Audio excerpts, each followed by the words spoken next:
Apa sok? Makan. Hah? Makan kita makan. Ya, bismillahirrahmanirrahim. Assalamualaikum warahmatullahi wabarakatuh. Waalaikumsalam warahmatullahi wabarakatuh. Waalaikumsalam warahmatullahi wabarakatuh. Warahmatullahi wabarakatuh. Yang terhormat Bapak PLT Kepala LPMP Jawa Timur, yang terhormat Bapak Kasubag Tata Usaha LPMP Jawa Timur, para Korfum, kemudian Bapak Ibu WP, PTP, dan seluruh karyawan karyawati yang berbahagia. Mengawali apel pagi ini, tidak ada salahnya kita memanjatkan dan mendengungkan doa seraya memanjatkan puja dan puji syukur kehadirat Tuhan Yang Maha Esa, karena hari ini kita diberi limpahan rahmat dan hidayahnya berupa imun dan iman. Imun adalah nikmat sehat yang kita rasakan saat ini sehingga kita bisa mengikuti apel pagi, dan nikmat iman adalah pada saat ini kita masih diberi kekuatan untuk menjalankan ibadah kepada Tuhan dan menghindari larangan-larangannya. Untuk menyingkat waktu, kami persilakan Bapak Kasubag Tata Usaha untuk menyampaikan pengarahan sekaligus pengantar terkait asesmen pegawai.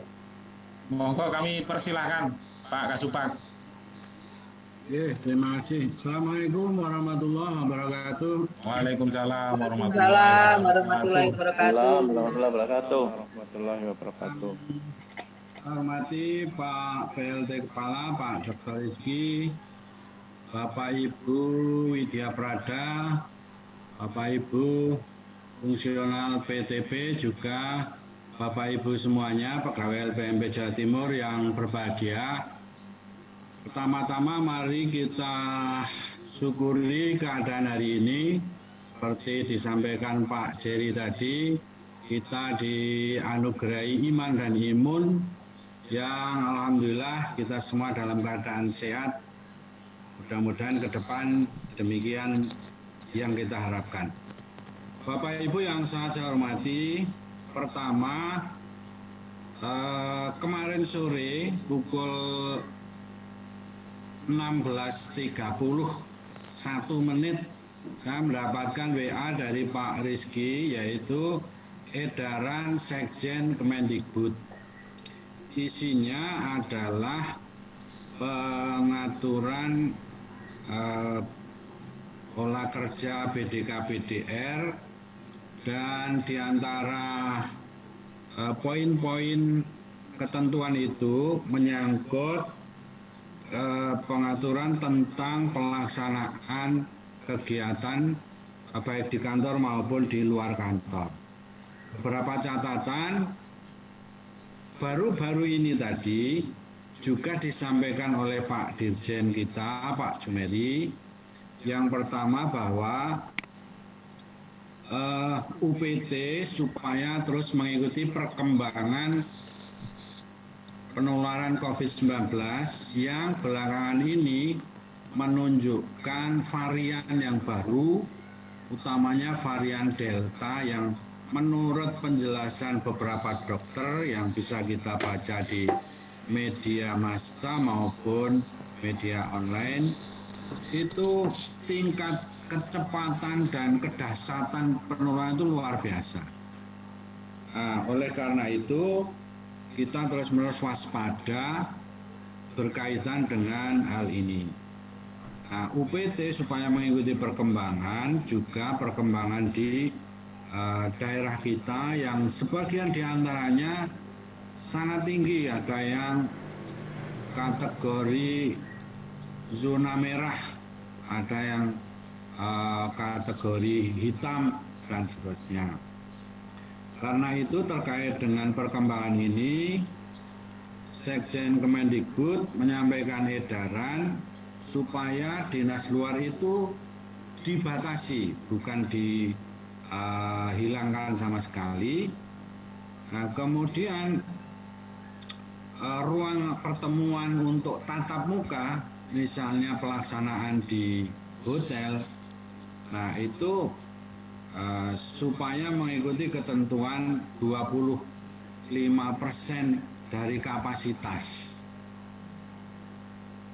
Nah, oleh sebab itu ini perlu kita sikapi. Nah, kemudian yang kedua, undangan-undangan misalnya ada permintaan dari luar Kemendikbud, dari luar LPMP, ini diutamakan dilakukan secara daring. Nah, tentu misalnya permintaan-permintaan terkait dengan Bapak Ibu Widyaswara, Widya Prada maupun teman-teman PTP juga yang lain. Nah, kemudian disebutkan juga tadi oleh Pak Dirjen di dalam penerimaan tamu dari luar kantor. Nah, ini maksimal itu 3 orang dan diminta menunjukkan hasil rapid test antigen. Jadi maksimal 3 orang. Berarti kalau 5, 6 sampai 10 orang dan selebihnya itu ya tidak diharapkan. Nah, ketentuan ini berlaku tanggal 21 Juli hari ini sampai 2 Juni maksud saya 21 Juni sampai 2 Juli 2021 dan akan ditinjau ulang sesuai dengan perkembangan yang ada. Nah, untuk ketentuan work from home dan work from office BDR BDK itu maksimal untuk bekerja dari kantor itu 25%. Karena itu nanti Pak Aan juga teman-teman Kepek untuk mengkoordinir jadwal kerja teman-teman terkait dengan ketentuan ini. Jadi maksimal 25%, berarti kurang lebih ya 1 orang itu berkewajiban masuk kantor 1 kali atau bekerja dari kantor itu 1 kali. Selebihnya bekerja dari rumah. Sekali lagi, bekerja dari rumah. Nah, Bapak Ibu yang sangat saya hormati, nah oleh sebab itu dampak dari atau berdasarkan edaran ini, maka untuk kegiatan-kegiatan non-DIPA maupun DIPA itu harus ditinjau ulang, terutama mulai dari tanggal 21 Juni ini sampai 2 Juli. Nah, ini yang kemarin itu memang karena mendesak, jadi mungkin belum bisa secara baik diputuskan. Itu kegiatan CKS, in-service CKS di Sampang dengan mode luring, kemudian juga on the job training OJT pengawas di Sampang juga. Nah, ini dengan mode luring juga. Nah, oleh sebab itu hal yang sudah ditentukan atau diputuskan ini supaya bisa dilaksanakan sebaik-baiknya, teman-teman yang bertugas di Sampang agar mematuhi prosedur kesehatan secara lebih ketat lagi. Misalnya pemakaian masker sebaiknya double, karena menurut dokter siapa saya lupa itu masker bedah itu akan lebih baik kalau dilapisi masker kain atau didobeli masker bedah juga. Satunya. Yang kedua, teman-teman yang bertugas di Sampang hari ini diharapkan juga menggunakan face shield, masker topeng itu, supaya terhindar dari penularan yang menurut informasi virus yang delta ini, nah ini begitu bisa cepat dan mudah menular. Kemudian ketentuan work from home itu 75% maksimal. Bapak Ibu yang sangat saya hormati, kemarin saya dan juga Pak Rizky sudah menyampaikan ke teman-teman yang menangani kegiatan di Sampang supaya para peserta itu juga dilakukan pengaturan-pengaturan untuk menghindari hal-hal yang tidak diinginkan. Mudah-mudahan bisa berjalan lancar. Selanjutnya Bapak Ibu sekalian, terkait dengan tugas kita, yaitu agar Sinde kita ini tetap dipertahankan selalu biru, syukur-syukur bisa meningkat, karena selama ini baru bisa mencapai 100 itu beberapa jam dan kemudian menurun lagi. Nah, jadi ini marilah kita terus-menerus memperbaiki nilai Sinde kita ini, karena memang menjadi tekanan yang disampaikan oleh Pak Sesdijen, Pak Tanto maupun Pak Anton selaku koordinator fungsi. Nah, selain Sinde kita juga SKP. Nah, SKP khususnya dalam pengisian log harian. Nah, ini supaya ditingkatkan aktivitas kita. Saya melihat 2 atau 3 hari yang lalu itu di lingkungan fungsional WB masih ada sekitar 15 atau 16 orang yang belum mengisi, maksudnya termasuk PTP yang ada di bawah kewenangan penilaian Pak Kepala.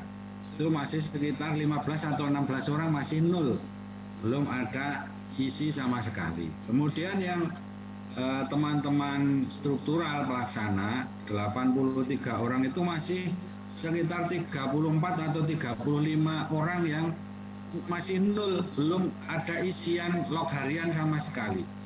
Itu kira-kira 2 atau 3 hari yang lalu saya lihat begitu. Oleh sebab itu, mari hari ini kita tingkatkan pengisian log harian, karena SKP itu menjadi salah satu unsur yang dilakukan dalam rangka untuk AE assessment ini. Nah, selain itu terkait dengan asesmen pegawai, nah, mengapa asesmen itu hanya diikut sertakan 78 pegawai kita, kemudian mengapa pada tanggal 29 nanti itu akan dilakukan tryout dulu, kemudian mengapa tanggal 5, 6, 7 itu dengan dibagi menjadi sekitar 26 orang, itu dilakukan. Nah, tujuannya itu apa dan seterusnya nanti akan dijelaskan secara rinci oleh Mas Aan, walaupun tidak akan memakan waktu yang lama. Tapi prinsipnya asesmen pegawai itu dilakukan dengan tujuan untuk pendataan dalam rangka menyiapkan program-program pengembangan pegawai. Utamanya itu, jadi dalam rangka perencanaan pengembangan pegawai, bukan dalam rangka untuk menambah tukin atau menambah gaji dan seterusnya, bukan. Juga bukan dalam rangka untuk memberikan sanksi, juga bukan. Nah, intinya adalah pemetaan pegawai, pemetaan kompetensi pegawai yang berguna untuk perencanaan pengembangan pegawai.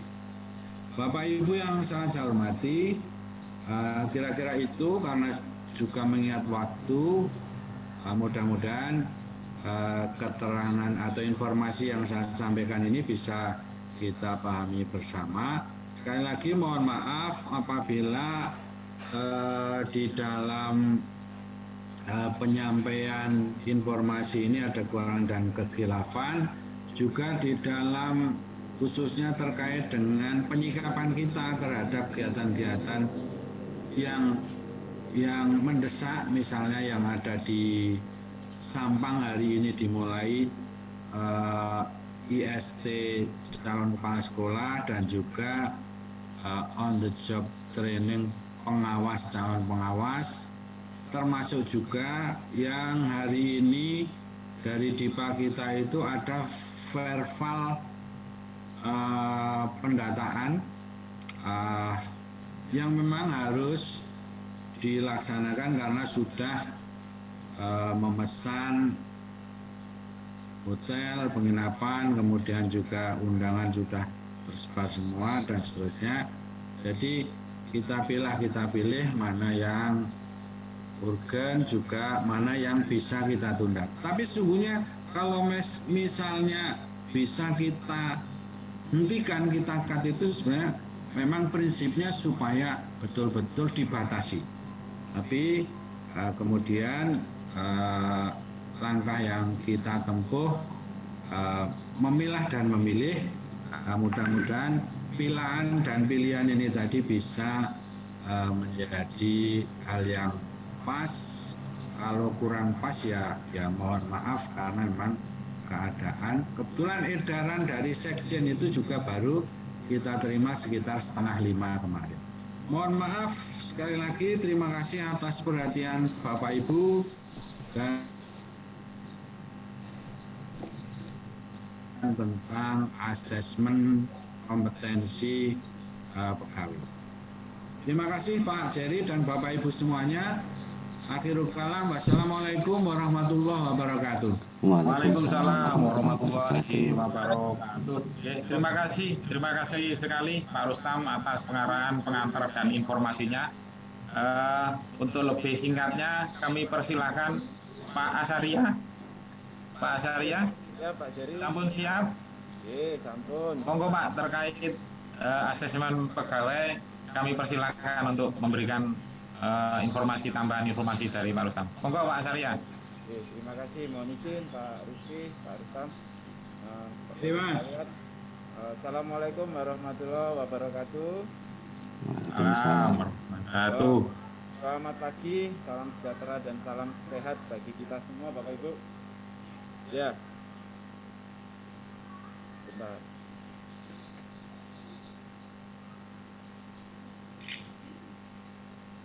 Baik, Bapak Ibu yang kami hormati, Pak Rizky mohon izin ini meneruskan tadi informasi yang disampaikan Pak Rustam terkait dengan asesmen pegawai. Kebetulan beberapa hari ini saya mengikuti kegiatan baik daring maupun luring pembekalan tentang petugas asesmen yang ada di masing-masing SPAD. LPMP Jawa Timur ini terpilih sebagai SPAD di mana kita harus memfasilitasi dan mengawasi kegiatan asesmen yang ada di Kementerian Pendidikan, dalam hal ini dilaksanakan Biro SDM.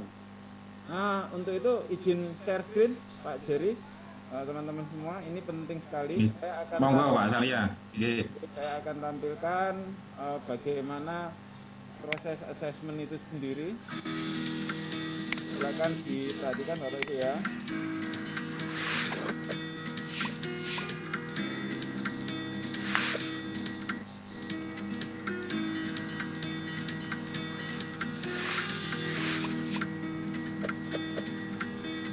Kenali potensi diri kamu terlebih dahulu untuk mengetahui kebutuhan pengembangan diri yang tepat.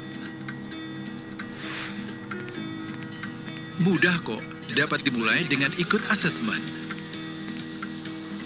Mari kita ingat kembali, apa yang dimaksud dengan asesmen. Asesmen merupakan proses pengukuran potensi individu-individu. Mengapa sebagai ASN kita perlu mengikuti asesmen? Seperti yang kita tahu, manajemen ASN diselenggarakan berdasarkan sistem merit.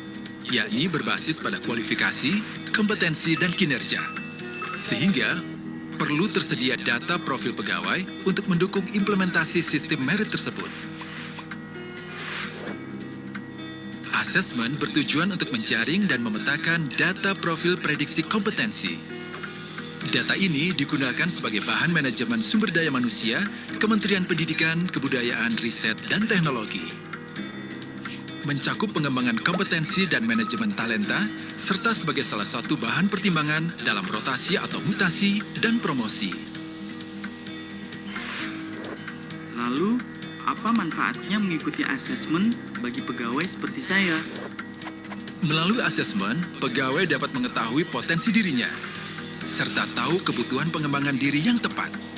Pegawai juga berkesempatan untuk terpilih dalam pembinaan kader potensial melalui program manajemen talenta.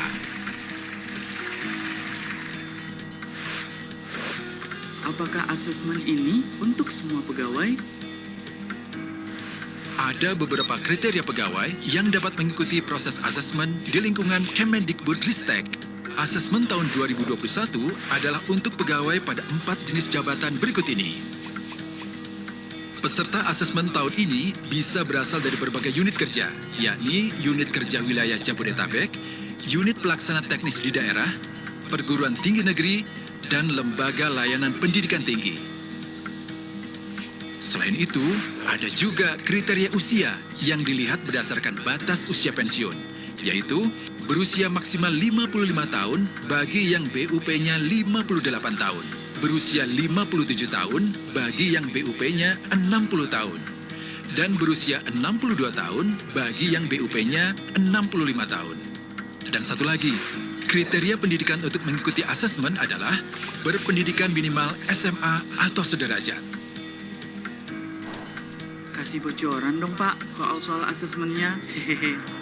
Soal-soalnya berupa tes psikologi untuk memprediksi 8 macam kompetensi manajerial dan 1 kompetensi sosial kultural. Seperti yang diatur dan dijelaskan dalam Peraturan Kementerian PAN dan RB Nomor 38 Tahun 2017 tentang Standar Kompetensi Jabatan Aparatur Sipil Negara. Nah, yang perlu diperhatikan juga adalah persiapan dan pelaksanaan asesmennya. Asesmen ini akan dilaksanakan secara daring atau online. Setiap peserta dapat mengakses aplikasi asesmen secara mandiri. Catat dan ingat jadwal asesmen di tahun ini agar kamu dapat mempersiapkan asesmen dengan baik. Asesmen prediksi kompetensi akan dilaksanakan bulan Juli dan Agustus 2021 pada hari dan jam kerja. Cek jadwal asesmen masing-masing melalui pengumuman di unit kerja ya. Peserta dapat mengikuti asesmen dari lokasi masing-masing, baik di rumah atau di kantor, sepanjang tersedia jaringan internet yang baik. Lalu, seperti apa nanti proses asesmennya? Ada 4 tahapan dalam pelaksanaan asesmen ini. Setiap peserta wajib mengikuti tryout sebelum asesmen. Jadwal tryout akan diumumkan melalui unit pengelolaan kepegawaian di kantor masing-masing. Ikuti tryout atau latihan asesmen sesuai jadwal yang sudah ditentukan ya. Dan jangan lupa, persiapkan perangkat dan internetnya.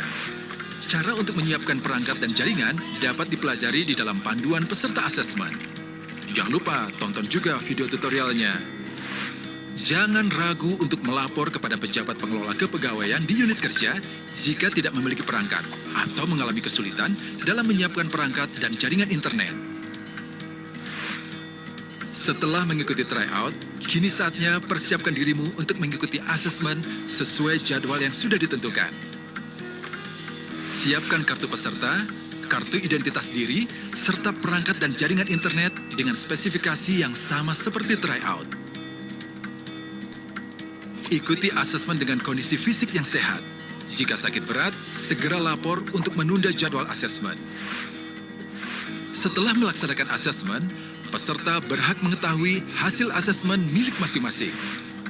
Hasil asesmen berupa profil prediksi kompetensi individu akan disampaikan kepada pimpinan satuan kerja untuk diteruskan kepada pegawai yang bersangkutan.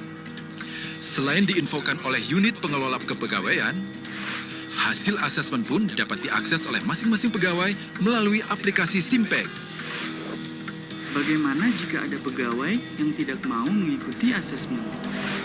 Pegawai yang tidak mengikuti asesmen tidak dapat dipotret kebutuhan pengembangan dirinya, tidak dapat diikutkan dalam manajemen talenta, serta tidak memiliki profil yang lengkap apabila diusulkan dalam proses promosi. Mengikuti asesmen akan bermanfaat untuk mengenali potensi dan pengembangan diri kamu. Jadi, jangan ragu untuk ikut asesmen dan persiapkan dirimu dengan baik. Jika perlu informasi lainnya tentang asesmen, kamu bisa mengaksesnya melalui website dan email, atau mendatangi langsung Biro Sumber Daya Manusia Kemendikbudristek. Mari kenali potensi diri dengan asesmen. Ikut asesmen, hebat!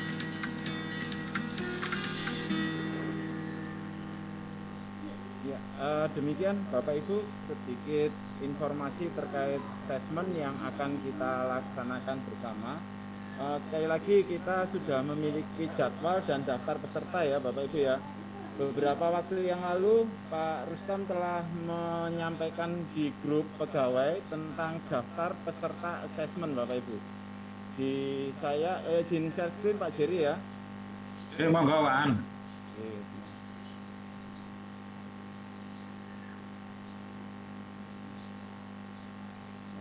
Bapak Ibu sudah tampak?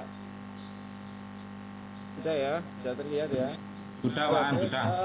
Kebijakan asesmen bagi pegawai Kemdikbudristek ini memang dalam waktu dekat ini, hari ini adalah masuk bagian dari sosialisasi kepada seluruh calon-calon peserta asesmen.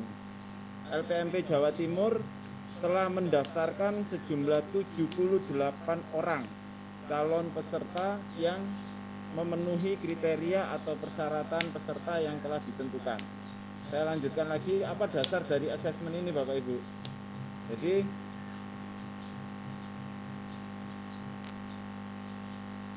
ini dasarnya yaitu Undang-Undang Nomor 5 Tahun 2014 tentang ASN, kemudian PP 11 2017 dan diubah jadi PP 17 Tahun 2020. Disambung lagi dengan Permenpan RB Nomor 38 Tahun 2017 tentang standar kompetensi jabatan ASN, dan yang terakhir yaitu Permendikbud 45 2019 dan diubah menjadi Permendikbud 9 2020 tentang organisasi dan tata kerja Kemdikbud.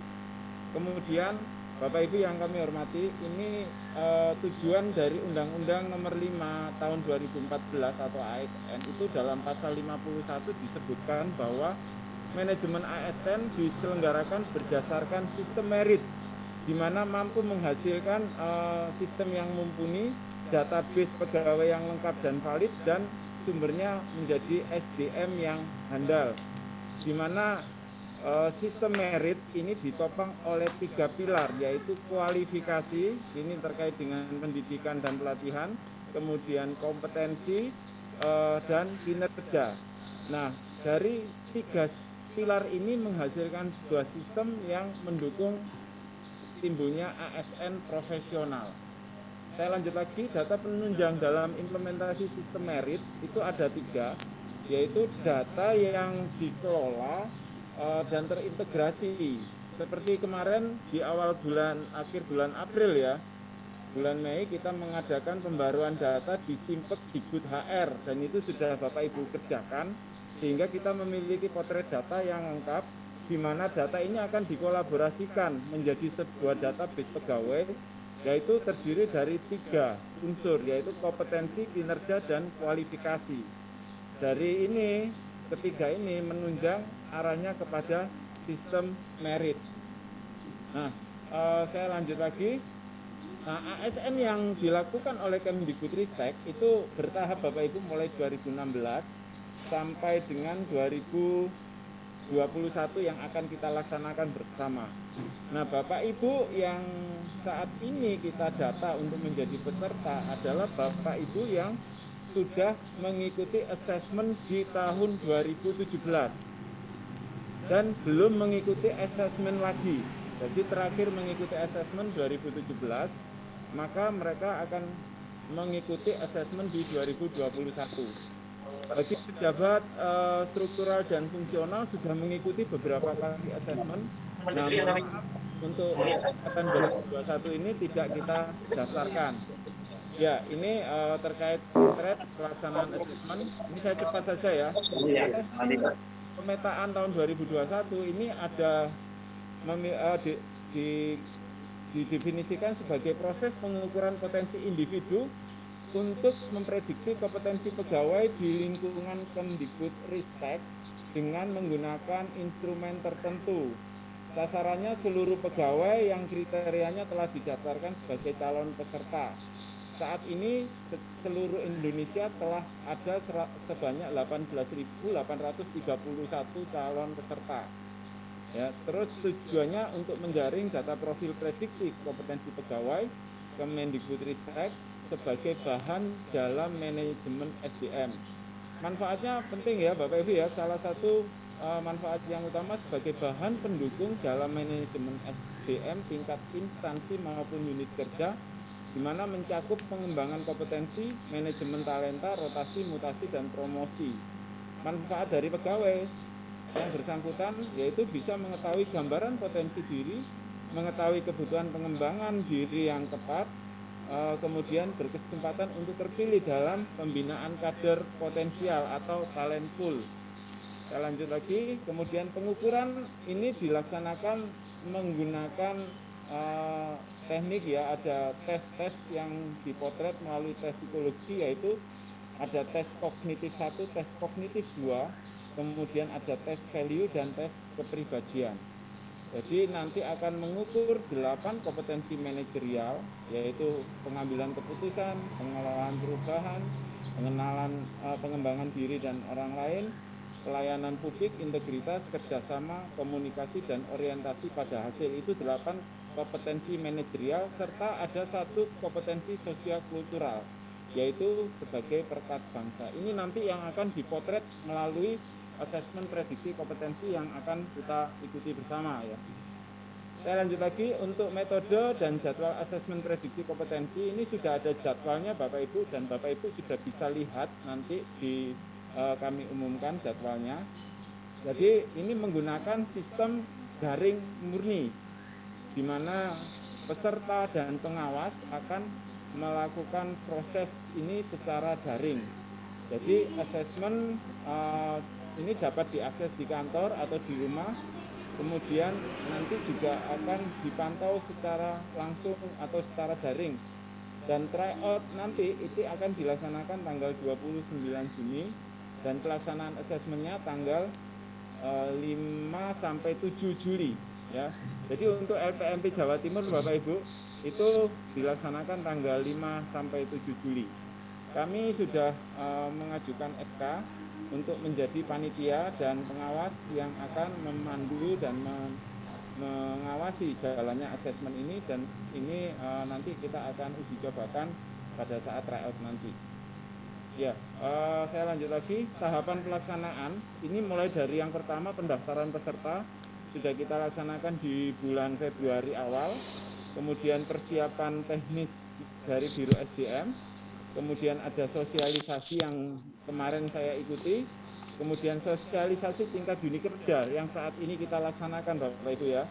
Nanti ada pengumuman jadwal, mulai besok akan kami umumkan jadwal mulai tryout sampai dengan pelaksanaan kegiatannya, kemudian persiapan teknis. Nah, setelah itu kita tryout, rencana tryoutnya tanggal 29 Juni, dan pelaksanaan asesmen nanti tanggal 5 sampai 7 Juli. Sosialisasi sudah, video assessment tadi sudah Bapak Ibu kita perlihatkan bersama, terus ada nanti poster leaflet akan kami sampaikan, ini enggak terlalu penting. Kemudian penyiapan perangkat kita nanti Bapak Ibu untuk LPMP Jawa Timur kita menyediakan fasilitas berupa lab komputer yang akan kita gunakan dengan protokol, di mana komputer yang kita gunakan nanti sebanyak 30 unit. Asumsinya setiap kali pelaksanaan ujian itu kita hanya 26 peserta per hari. 26 peserta ini nanti akan dibagi menjadi 2 ruang, 13 di ruang lab komputer A dan 13 lagi di lab komputer B dengan jarak yang sesuai dengan standar protokol kesehatan. Nah, ini penting karena mengingat ketersediaan komputer yang memenuhi spek di rumah kemungkinan masih kurang. Oleh karena itu kami akan memfasilitasi Bapak Ibu yang sudah terdaftar menjadi peserta asesmen. Jadi kita akan menyiapkan semuanya. Tryout Bapak Ibu, tryout asesmen prediksi kompetensi ini nanti akan dilaksanakan pada tanggal 29 Juli. Ini tujuannya sudah jelas ya, nanti Bapak Ibu bisa lihat bersama. Ini saya cepat saja supaya nanti kita bisa lebih detail ke teknisnya. Kemudian ketentuan ini Bapak Ibu, ketentuan dalam mengikuti asesmen prediksi kompetensi yaitu untuk syaratnya berbadan sehat, memiliki kartu peserta. Kartu peserta sudah kita unduh dan akan kita bagikan nanti. Dan yang paling penting ini patuh terhadap tata tertib. Ya. Ini syarat untuk mengikuti asesmen. Kemudian yang berikutnya peserta asesmen. Seperti tadi yang sudah dijelaskan dalam video, ada beberapa yang WA saya, kok saya nggak ada di daftar nama peserta, Pak. Ini karena memang ada kriteria. Yang pertama kriteria jabatan. Ya, jadi ada jabatan yang boleh ikut itu mulai pelaksana, pengawas, administrator ataupun fungsional. Nah, di LPMP Jawa Timur yang dulu pernah mengikuti asesmen untuk jabatan fungsional itu Bapak Ibu Widya Iswara. Sehingga Bapak Ibu Widya Iswara tidak kita ikutkan dalam asesmen tahun 2021, tetapi yang jabatan fungsional PTP ini kita ikutkan asesmen di tahun 2021 ini. Kemudian yang berikutnya ini yang asesmen terakhirnya adalah tahun 2017. Ya, ini sudah kita laksanakan. Lanjut kriteria usia Bapak Ibu. Kemarin ada yang tanya, kok saya nggak ada? Oh, ternyata usianya sudah masuk dalam usia batas pensiun ya, BUP ya, batas usia pensiun, sehingga tidak kita ikutkan. Kenapa Bapak Ibu? Karena hasil asesmen ini akan diproyeksikan untuk 3-4 tahun ke depan. Jadi tidak langsung hari ini hasil keluar terus itu bisa kita manfaatkan hasilnya, karena ini adalah asesmen potensi. Jadi Bapak Ibu yang 2 atau 3 tahun usianya akan masuk BUP tidak kita masukkan dalam calon peserta asesmen. Dan pendidikan minimal SLTA atau sederajat ini kriteria peserta, sehingga yang kita masukkan hanya yang berdasar memenuhi persyaratan kriteria ini saja. Kita lanjut lagi, Bapak Ibu untuk peserta wajib mempelajari media sosialisasi asesmen ya. Jadi nanti Bapak Ibu bisa mengakses hal-hal yang terkait dengan asesmen ini di sini ya Bapak Ibu ya. Jadi di assessment.sdm.kemdikbud.go.id. Kemudian pengumuman-pengumuman nanti akan kami informasikan lewat grup pegawai. Jadi hanya 87 ya, tapi mohon izin nanti kami menggunakan media informasi melalui grup pegawai saja, nggak perlu membuat grup baru untuk peserta asesmen. Kemudian perangkat ini bagi yang peserta tidak bisa mengikuti kegiatan asesmen di kantor, itu otomatis harus menyiapkan sendiri di rumah. Dan ini nanti akan kita pandu khusus bagi yang sakit atau menjalani isolasi atau sedang cuti. Ya. Kemudian melapor kepada unit pengelola kepegawaian apabila tidak memiliki perangkat atau kesulitan. Jadi Bapak Ibu yang nggak punya perangkat nggak usah khawatir, kami akan sediakan fasilitas itu di kantor, terutama di lab komputer di lantai 5. Kemudian menyiapkan kelengkapan asesmen yaitu kartu peserta. Ini nanti kita siapkan kartu identitas, Bapak Ibu harus bawa, ini berupa keplek ya, kartu identitas kita, ID kita atau KTP. Terus kemudian mempelajari cara penggunaan aplikasi asesmen, kemudian mempelajari tata tertib, mengikuti tryout sesuai jadwal, dan tryout ini wajib hukumnya ya Bapak Ibu supaya bisa mengenali user interface yang ada di aplikasi untuk asesmen ini. Kemudian mengikuti asesmen dan mematuhi tata tertib. Saya lanjut lagi, ini perlu penguatan ya supaya peserta tidak kesulitan. Ini harus ada pembiasaan. Kalau pegawai LPMP peserta asesmen rata-rata sudah terbiasa menggunakan perangkat komputer sehingga tidak ada kesulitan. Tetapi yang lebih sulit yaitu terkait dengan tata tertib asesmen. Nah ini Bapak Ibu nanti kami akan sampaikan FAQ-nya mulai tanggal 21 ini Bapak Ibu bisa mendownload ya hal-hal yang terkait dengan assessment di sdm.kemdikbud.go.id. Ya, saya lanjut lagi. Nah, tata tertib ini Bapak Ibu penting sekali. Ini harus diketahui bahwa peserta asesmen adalah peserta yang namanya terdaftar dalam pengumuman dan daftar peserta serta jadwal asesmen prediksi kompetensi pegawai 2021 yang diumumkan oleh Biro SDM Kemdikbudristek atau oleh unit kerja masing-masing. Jadi nanti kami akan menyampaikan daftar peserta secara resmi di grup pegawai. Kemudian peserta asesmen wajib hadir sesuai dengan jadwal masing-masing. Peserta mengenakan pakaian kerja yang rapi dan sopan. Peserta harus menyiapkan kartu peserta, kartu identitas. Kemudian kartu identitas ini bisa keplek, bisa kartu pegawai, KTP atau SIM. Kemudian menyiapkan komputer atau laptop dan kuota internet sesuai dengan spesifikasi yang dijelaskan dalam panduan. Kemudian penerangan ruangan cukup agar wajah terlihat melalui webcam. Peserta ke toilet sebelum memulai asesmen dan peserta harus login 15 menit sebelum waktu tes dimulai. Peserta yang terlambat lebih dari 30 menit dari jadwal yang seharusnya maka tidak akan dapat mengikuti asesmen. Kemudian ketika melakukan pengambilan foto sebelum login ke aplikasi, peserta membuka masker dan menunjukkan kartu peserta. Kemudian pada saat login, peserta memasukkan nomor peserta ujian berupa NIP pegawai dan PIN sesuai yang akan diterima Bapak Ibu dari panitia pusat. PIN-nya ini nanti Bapak Ibu akan di-share lewat WA di nomor Bapak Ibu yang sudah terdaftar di aplikasi Dikbud HR. Jadi seluruh peserta atau yang akan mengikuti asesmen, nomor yang ada di aplikasi Dikbud HR itu akan digunakan oleh panitia pusat sebagai untuk menerima PIN peserta asesmen ini.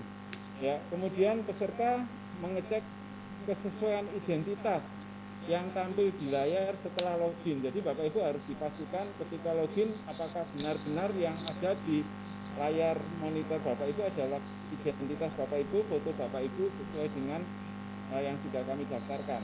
Kemudian peserta melakukan latihan ujian untuk memastikan bahwa aplikasi dapat digunakan dengan baik.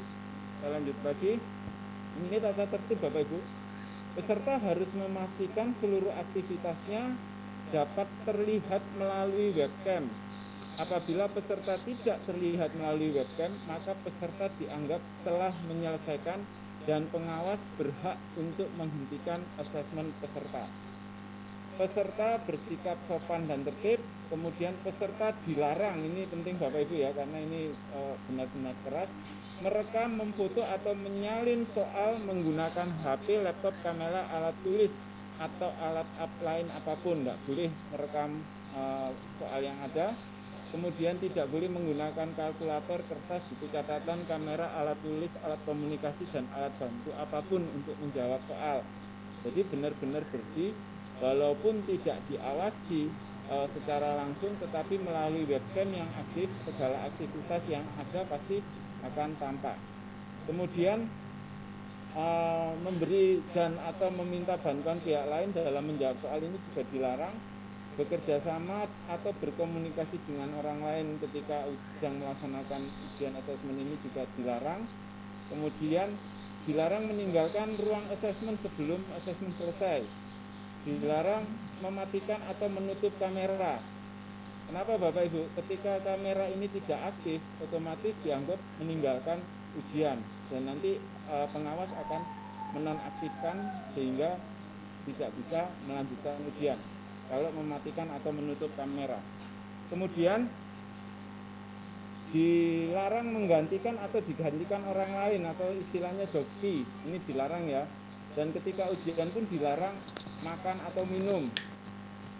Kemudian yang berikutnya bertindak tidak sopan atau tidak tertib dalam ujian ini walaupun online, ini harus tetap dilaksanakan dengan sopan dan tertib.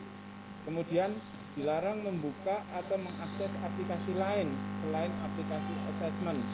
Apabila itu tetap dilakukan, peserta akan diblok dan akan terkunci, tidak bisa mengikuti asesmen sehingga hasilnya tidak ada. Jadi nanti kalau Bapak Ibu melanggar aturan-aturan yang sudah ditetapkan dalam tata tertib ini, ya ketika nanti pengawas ujian memblok, otomatis tidak ada hasil dan tidak ada rekam bahwa Bapak itu telah mengikuti asesmen. Kemudian tata tertib selama asesmen berlangsung dalam menjawab soal, token ujian akan ditampilkan melalui layar aplikasi. Peserta membaca dengan baik seluruh petunjuk pengisian soal dengan baik. Peserta menyelesaikan pengisian soal secara berurutan sesuai daftar tes dan subtes dalam aplikasi. Peserta tidak dapat kembali ke subtes yang telah terlewati. Yang berikutnya, peserta memiliki jawaban dengan cara mengklik pilihan jawaban pada layar. Peserta dapat mengubah jawaban dengan cara mengklik jawaban lain yang dianggap benar, maka otomatis jawaban yang tersimpan adalah jawaban yang terakhir. Terus kemudian peserta yang berpindah ke soal berikutnya dengan cara mengklik tombol selanjutnya. Peserta dapat mengetahui jumlah soal yang sudah atau belum dikerjakan dengan melihat kotak yang berisi daftar nomor soal. Soal yang sudah dijawab ditandai dengan kotak warna hijau, soal yang belum dijawab ditandai dengan kotak berwarna merah. Peserta dapat berpindah ke soal manapun dengan cara mengklik angka pada kotak yang berisi daftar nomor soal. Yang kelima, aplikasi assessment akan berhenti secara otomatis ketika waktu telah habis dan peserta akan log out secara otomatis jika waktunya habis. Tata tertib setelah assessment selesai, peserta memastikan kembali identitas dan jawaban sebelum menekan tombol akhiri ujian. Nah ini Bapak Ibu, contohnya nanti akan ada halaman ketika Bapak Ibu login di halaman capture, ini akan terlihat Bapak Ibu bisa mencocokkan gambar yang ada di gambar capture ini dengan foto Bapak Ibu. Jadi sebelum tryout, ini nanti akan kami jelaskan cara-caranya, langkah-langkahnya khusus bagi peserta asesmen. Ya. Capture ini dilakukan sebelum login Bapak Ibu untuk memastikan kesesuaian antara identitas Bapak Ibu yang ada di identitas peserta dengan Bapak Ibu yang ada di layar atau di depan komputer masing-masing. Ya. Kemudian ini nanti ada juga helpdesk ya yang akan membantu Bapak Ibu ketika ada kesulitan. Ini helpdesk pusat. Jadi yang bisa menjawab kesulitan Bapak Ibu ketika asesmen ini berlangsung. Nah ini Bapak Ibu, untuk tryout assessment, prediksi kompetensi ya, ini dilaksanakan seluruh Indonesia itu tanggal 29 sampai 30 Juni. Nah, untuk Jawa Timur, ini assessmentnya tanggal 29 Juni 2021, karena kita terdaftar di tanggal 5, tanggal 6, dan tanggal 7. Jadi nanti yang terdaftar di tanggal 5 Juli, maka tryoutnya 29 Juni pukul 8 sampai 10 WIB. Yang terdaftar peserta asesmen tanggal 6 Juli itu nanti tryoutnya pukul tanggal 29 pukul 10 sampai 12. Yang terdaftar pada tanggal 7 Juli itu nanti asesmennya tanggal 29 Juni pukul 1 sampai 15 WIB. Jadi seperti ini tanggalnya. Ini ada beberapa sesi, semuanya akan mengikuti sesuai dengan jadwal. Nah, sedangkan pelaksanaan asesmennya, ini Bapak Ibu, wilayah Indonesia Barat itu nanti tanggal 5, 6, 7, 8 ya. Nah, untuk LPMP Jawa Timur hanya 3 tanggal ini. Tanggal 5 sebanyak 26 orang, tanggal 6 26 orang, dan tanggal 7 26 orang. Nah, untuk tanggal 5 itu mulainya jam 7.30. Jadi peserta wajib masuk bukan 7.30 tapi 30 menit sebelumnya. Jadi pagi sekali ya Bapak Ibu ya. Karena ini nanti berlangsung lama sampai dengan pukul 12 siang. Ya, jadi nanti Bapak Ibu kita akan coba simulasikan ini bersama dengan tim IT bagaimana supaya kita siap sebelum jam 7.30 dan Bapak Ibu juga sudah siap sebelum jam 7.30 untuk mengikuti asesmen ini. Jadi yang terdaftar tanggal 5 hadirnya jam 7 pagi ya di LPMP, kemudian yang tanggal 6 juga demikian jam 7 pagi di LPMP, seterusnya. Itu Bapak Ibu terkait dengan pelaksanaan asesmen, mungkin secara singkat ini bisa memberi gambaran kepada Bapak Ibu. Jadi nanti ada untuk soalnya ada tes psikologi, tes kognitif dan seterusnya, ada 4 macam tes dan ini memerlukan waktu yang cukup panjang. Ada 4 kelompok tes ini ya. Saya nggak usah jelaskan detailnya, nanti Bapak Ibu bisa ikuti pada saat tryout berlangsung. Ya, demikian Bapak Ibu mungkin yang sedikit informasi ketika kami melaksanakan sosialisasi ini terkait asesmen ini. Jadi kalau mungkin nanti ada pertanyaan atau ada hal-hal lain yang belum jelas, Bapak Ibu bisa tanyakan sekarang singkat saja, tetapi lebih lanjut lagi nanti akan kita sosialisasikan secara berturut-turut di grup sosial media kita. Ya, terima kasih Pak Jaryono. Demikian Bapak Ibu. Assalamualaikum warahmatullahi wabarakatuh. Assalamualaikum warahmatullahi wabarakatuh. Terima kasih Pak Asaria. Nampaknya penjelasannya sudah panjang lebar, komprehensif. Kita tunggu saja pengumuman lebih lanjut dan yang paling penting kita coba dulu di sesi uji coba atau tryout-nya. Itu nanti akan lebih memahamkan kita bagaimana kita menjalani asesmen. Nampaknya pertanyaan tidak ada. Kalau misalnya ada pertanyaan mungkin bisa langsung menemui Pak Asaria di ruang kebek atau melalui kanal sosial media kita. Nampaknya seperti itu ya Pak Asaria? Ya Pak J, siap. Kalau seperti itu kita cukupkan sekarang. Bagaimana Pak Rustam? Cukup. Ada yang perlu ditambahkan Pak Rustam? Cukup. Cukup nggih.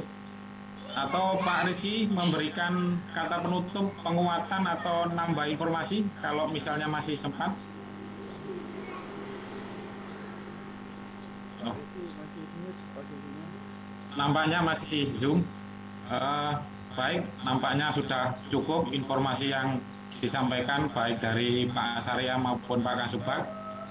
Menggarisbawahi, mengingatkan bagi saya pribadi maupun bagi teman-teman sekalian untuk tetap menerapkan protokol kesehatan, untuk memakai masker, bahkan double maskernya, kemudian mencuci tangan dengan sabun di air mengalir, dan menjaga jarak. Kemudian ditambahi lagi untuk teman-teman untuk menghindari kerumunan dan membatasi mobilitas. Jadi tidak berpergian dulu, karena mobilitas dibatasi, nampaknya stay at home dan work from home merupakan pilihan yang tepat untuk saat ini.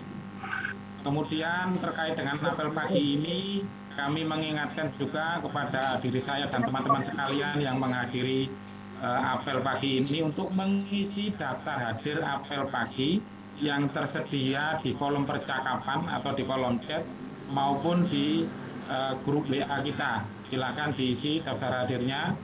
Kemudian jangan lupa bagi pegawai LPMP Jawa Timur untuk mengisi log harian. Jangan lupa mengisi log harian, SKP-nya. Kemudian untuk tidak bosan-bosannya juga mengecek SINDE kita yang ada di aplikasi kita.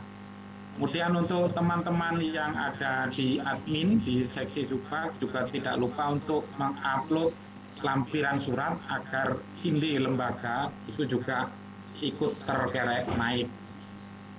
Kemudian untuk mengingatkan juga bagi saya pribadi maupun teman-teman sekalian untuk saling mendoakan, istilahnya adalah dongo dinongo, mengingatkan, mendoakan, saling mendoakan teman-teman sekalian, apalagi bagi teman-teman kita yang sedang diberi cobaan, yang sedang diberi sakit. Marilah kita doakan semoga segera dicabut penyakitnya, rasa sakitnya, diberi kesembuhan dan bisa beraktivitas normal seperti sedia kala.